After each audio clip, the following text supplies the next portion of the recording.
Merry Christmas! Happy Boxing Day! Happy 2020? I'm gonna start by apologising for the lighting of this video. Anyway, today on the True Crime series we are looking at the Covina Massacre. So on Christmas Eve, December 24th, 2008, in Covina, which is a suburb of Los Angeles, Alicia and Joseph Ortega were holding their annual Christmas Eve party. There was over 25 guests and it was all family and friends. After a long time partying, it was getting around 11:30 p.m. and things were starting to wind down for the night. And all of a sudden, there was a knock on the door. So 8-year-old Katrina answered the door. She opened the door and saw a man dressed as Santa holding a gift. Obviously, she was extremely excited. Santa had come early and he was holding a gift. However, that excitement quickly turned to fear as Santa decided to pull out a handgun and shoot the 8-year-old in the face. He then started to fire on fleeing party guests.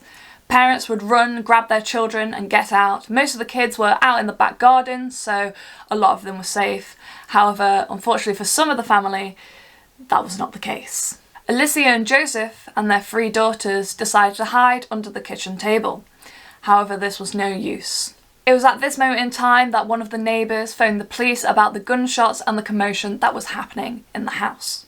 The man who was dressed as Santa finally decided to stop shooting and unwrapped the gift that he was holding when the girl first opened the front door. The gift turned out to be a flamethrower, which I believe was homemade. He began torching the house, and unfortunately there were propane tanks, I think they were, and obviously the fire caught hold of them and exploded, and unfortunately there was a 17-year-old boy that was upstairs playing games and the explosion killed him. In total, there were 9 people that were killed. They were Alicia Ortega, Joseph Ortega, Charles Ortega, Sherry Ortega, James Ortega, Teresa Ortega, Alicia Ortega Ortez, Sylvia Ortega Pardo, and the grandchild Michael Andre Ortez.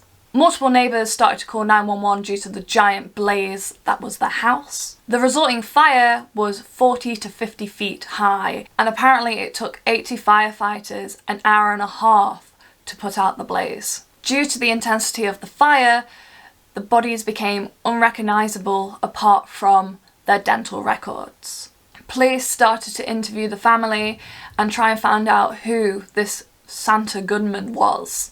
One of the people that was interviewed was Katrina, who was the young girl who got shot in the face. Luckily she survived and it only just grazed her face, even though she still needed to have surgery. Leticia Ortez, one of the original Ortega children, managed to identify the killer as Bruce Jeffery Pardo, who happened to be her sister's ex-husband. Bruce Jeffery Pardo was found by his brother in his brother's residence after he had shot himself in the head. This was reported to the police in the early hours of the morning. Bruce was found with multiple 9mm guns and he had 200 rounds of ammunition. From the looks of it, it turns out that Bruce had lots of burns from possible the explosion or the fire, and part of his Santa costume was actually stuck to his skin and he couldn't get it off. The rest of his costume was found in his car, which had been rigged with possible explosives, so they had to get the bomb team in,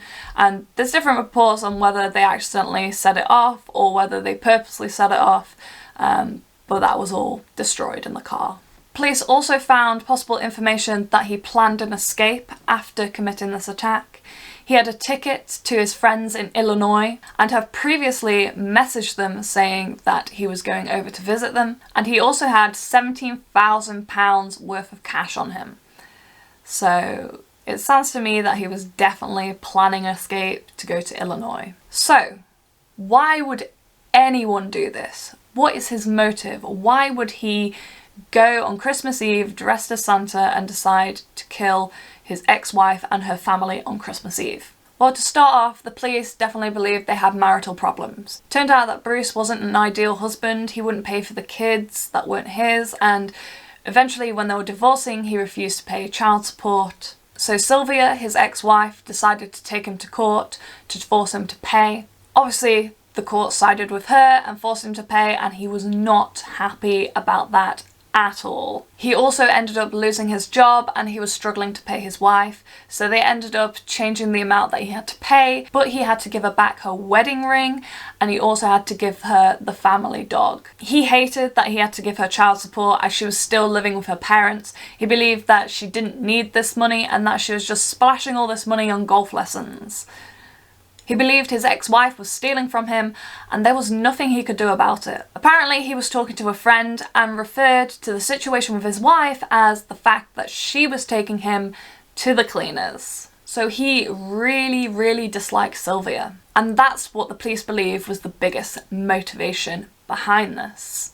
I also looked into the psychology of this, and a lot of psychologists believed that he definitely needed anger management, stating that social, financial and interpersonal stresses can really run rampant without it. Honestly, this case is really sad.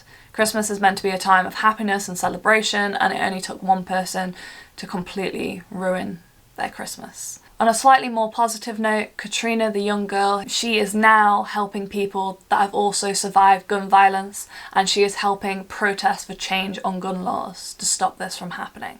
She is definitely a very brave and inspirational young woman. If you enjoyed this video, please give it a like, subscribe, that will really help me out, and hopefully I'll see you all in the next one.